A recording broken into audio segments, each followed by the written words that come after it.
The assassination of Hamas leader Ismail Haniyeh has drawn threats of revenge from the militant group and Iran, fueling fears that it could trigger all-out war in the Middle East. Haniyeh had been the international face of Hamas in recent years. He was born in a refugee camp near Gaza and joined Hamas during the first Palestinian uprising in the 1980s. He rose through the ranks from being assistant to Hamas founder Sheikh Ahmed Hassan in 1997 to leading the political bureau in 2017. Now, 1 year later, the U.S. tagged him as a global terrorist. He was also under the eye of International Criminal Court, whose chief prosecutor sought arrest warrants against him for war crimes, including murder, rape, and torture during and after the October 7th assault in Israel. The country promised death to Hamas following those attacks. Haniyeh's role at the top of the group's leadership hierarchy meant that he was also high on the kill list. Haniyeh's term had been set to end next year, and now his death puts that complicated succession process into motion. Two names have come to the fore: Khaled Mishal and Yahya Sinwar. Mishal once led the group in the 1990s and was Haniyeh's predecessor. He survived an assassination attempt in 1997 ordered by Israeli Prime Minister Benjamin Netanyahu. However, he was a complicated relationship with Iran, which is a key Hamas backer. Sinwar, on the other hand, is the group's head in the Gaza Strip. He is said to be one of the masterminds of the October 7th attacks, and he's believed to now be hiding in Gaza's underground tunnel network.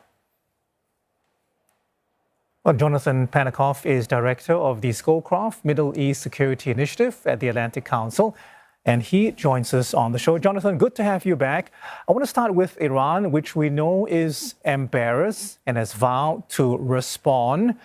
But the question is, has the calculus for Tehran changed? Because it was previously that it didn't want to be drawn in an all-out war with Israel because that would draw in the Americans as well. What do you think the latest situation is?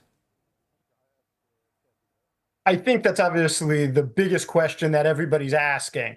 On one hand, Iran still very much does not want to be drawn into an all-out war. Iran does everything in its power to avoid any conflict, especially on the Iranian homeland.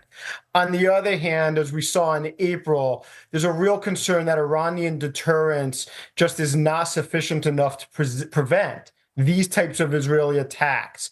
And to compound that, you have a new Iranian president in Pezeshkian. His inauguration is the reason Haniyeh was in Tehran. And so there's going to be a real concern about whether or not he has the ability to even go against the Revolutionary Guards and the Quds Force if they want to take a more aggressive approach. And so I think you have a lot of unclear political dynamics in Iran that are also going to drive their calculus on how far to take any sort of response. Jonathan, we saw a response earlier which involved lots of drones and rockets. One that has been raised as well is possibly unleashing Hezbollah, which has held back under directions from Tehran, as many believe. But is that possible? Because we know that could also possibly weaken its strongest proxy force in the region. Absolutely is the question I think a lot of folks are asking, rightly so, and you hit the double-edged sword that is this issue. If Iran says to Hezbollah, we want you to respond, then it allows Iran to stay out of it, to protect the whole homeland, and to ensure that the homeland isn't a target for, say, a major war. The problem with that is you're then expending Hezbollah as your most important proxy at the exact time that you've been trying to save them. That leads to all sorts of questions. One, if Hezbollah has a full-scale war with Israel, what is the result and what does Hezbollah look like afterwards? In other words, is there insufficient deterrence that Israel could say, now it's actually a great opportunity to take advantage of the lack of Hezbollah cruise missiles and ballistic missiles already expended to attack Iran's nuclear weapons program? Iran's going to have to consider whether or not it's really willing to take the risk of having a proxy attack. It's probably at this point going to be something asymmetric, something not from Iran, a joint operation, maybe Hamas, Hezbollah, with support from Iran, but not direct. but one that tries to aim below the threshold of actually instigating a full-scale war, and that's an incredibly difficult needle to thread. Jonathan, we know that Israel hasn't yet claimed responsibility for the attack, but assuming that they did, what do you think are Israel's strategic objectives here, given these simultaneous attacks on high-profile targets in Beirut and Iran? Are these strikes part of a broader strategy, or is more of a reactive approach? Well, so I doubt that Israel actually will claim responsibility ultimately. We've seen a change on the Israeli side in the last year in which they've been claiming responsibility for more of the attacks.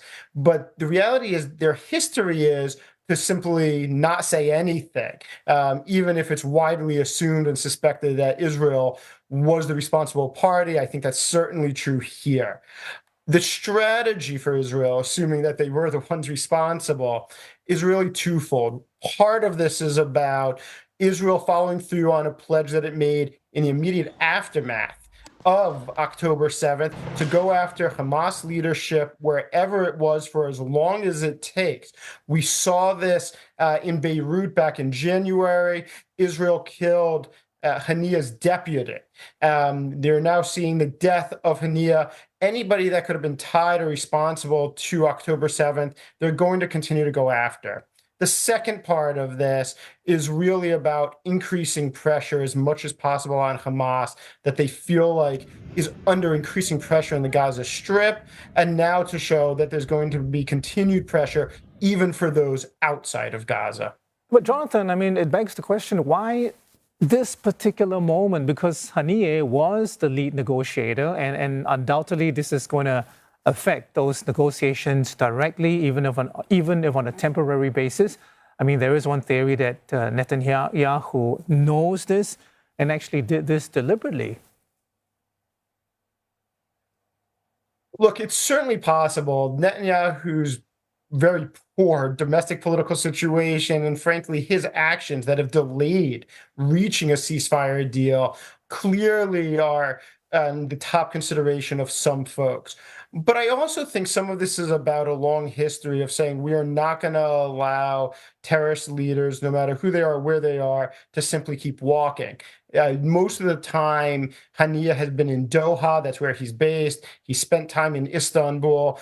Those are not places that Israel would want to carry out this type of assassination. It would really undermine their relationship with the Qataris and the Turks.